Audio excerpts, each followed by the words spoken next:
Hey guys, so I want to give a quick update here and a quick reminder. Are you experiencing intermittent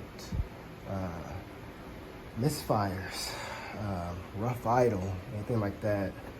So for me, journey I've been on, as you guys already know, I've replaced the fuel injectors and they may or may not have needed to be replaced. Also just replaced the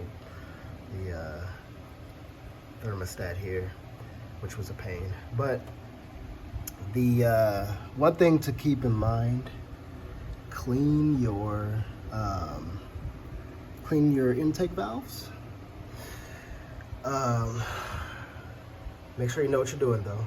You gotta close. Make sure that they're closed when you're cleaning them. But a small tip that you may not have taken into account, that you need to make sure that you take into account, because I just made the mistake. Last weekend I cleaned the valves, and what I didn't take notice of, I did for the upper intake manifold, right?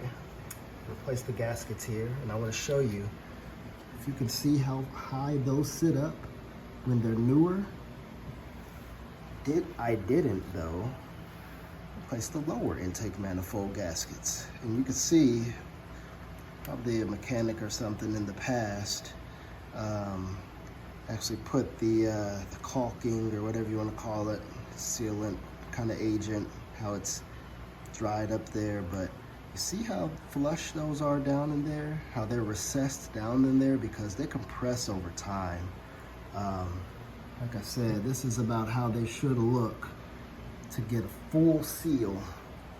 What I've got going on right now is a single misfire code for cylinder 5.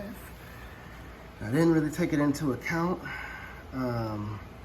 before, but pretty positive this is, and I've had a rough idle for some time, but again, I just never took that into account. I don't know why.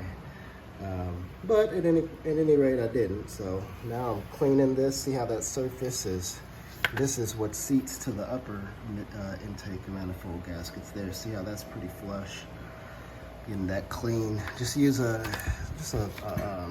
plastic. This is actually for like windshields or whatnot, or not windshields, but windows, like a window tool or whatnot. But some plastic that's not gonna actually score the surface with gentle use. But more importantly, like I said, these gaskets here, make sure that you are inspecting those and replacing those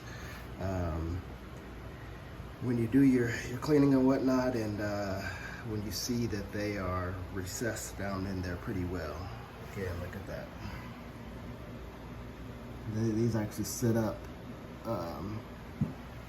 pretty high out of there, and those are jammed all the way down in there. So just a